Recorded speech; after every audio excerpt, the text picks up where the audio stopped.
It is now becoming a more and more prevalent assertion, I guess I'll call it, that Orlando gay nightclub shooter Omar Mateen was gay himself. A witness told the Orlando Sentinel that Mateen had been to the nightclub in question, Pulse, dozens of times. A former classmate told the Palm Beach Post that Mateen was gay and that he had been asked out romantically by Mateen once before. Three additional witnesses confirmed that they had seen Mateen at the gay nightclub more than once before. Ty Smith told the Sentinel, quote, sometimes he would go over in the corner and sit and drink by himself, and other times he would get so drunk that he was loud and belligerent. Chris Callan, who performs at Pulse under the name Christina McLaughlin, told the Canadian Press and CNN's Anderson Cooper that Mateen had been going to the bar once or twice a month for a period of at least 3 years. And then an Orlando man told MSNBC's Chris Hayes yesterday that he had seen photos of Mateen on a variety of gay dating apps and that he had even been in contact with Omar Mateen via some of those apps. Lastly, a former classmate of Omar Mateen's 2006 Police Academy class said he believed Mateen was gay, saying that Mateen did ask him out. Lastly, outside of friends and acquaintances, the ex-wife of the mass killer Omar Mateen claimed yesterday that she believed Mateen was gay. This is Sitora Yusufi, who was married to Mateen in 2009 for just 3 months. She made this claim on Brazilian television. Her fiancé, Marco Diaz, speaking in Portuguese on her behalf, said that Yusufi believed Mateen had gay tendencies and that his father had actually called him gay in front of her. Diaz also claimed the FBI asked her not to tell this to the American media, which, if true, brings up a whole other series of questions as to why the FBI would make that demand of her, of her regarding Omar Mateen.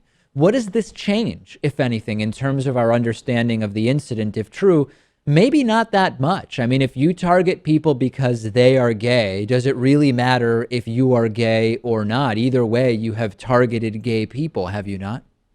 Yes. Can you still call it a hate crime?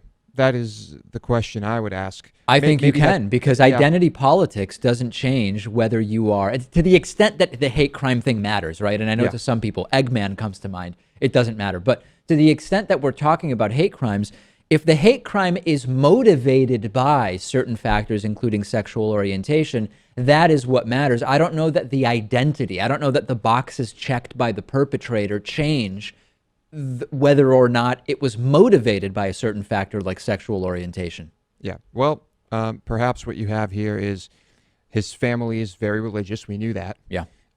He seemed to be somewhat religious. I mean, it's Declaring loyalty to Al Qaeda, Hezbollah, and ISIS, as I will tell you later. yeah, but then you have someone who's also gay. So maybe you have someone who was so angry that he couldn't just freely be gay. Yeah. That he decided to take it out on the gay community. If that is true, this really underscores the damaging effect of stigma in society and in religions about homosexuality. And haven't we learned this lesson from politicians and religious leaders who are aggressively and overtly homophobic? Many of them end up being self-hating gays. Yeah. And of course, as Lewis is alluding to, the possibility that internalized homophobia was a big factor here, in addition to radicalization. That is something that has to be seriously considered. Big picture, if true, gay radical Muslim terrorists. I mean, what on earth is going on? What is ISIS going to do now,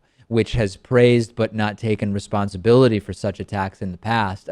Things are getting very, very mixed up out there. Yeah, as someone who has pledged allegiance to ISIS, you'd expect them to praise this. And I don't know if they've started praising this attack yet. Yeah. But I would imagine that perhaps after learning that this guy might have been gay or is gay, maybe they'll hold back. It's all just truly, truly incredible. And there's a number of other angles I want to discuss about this with you.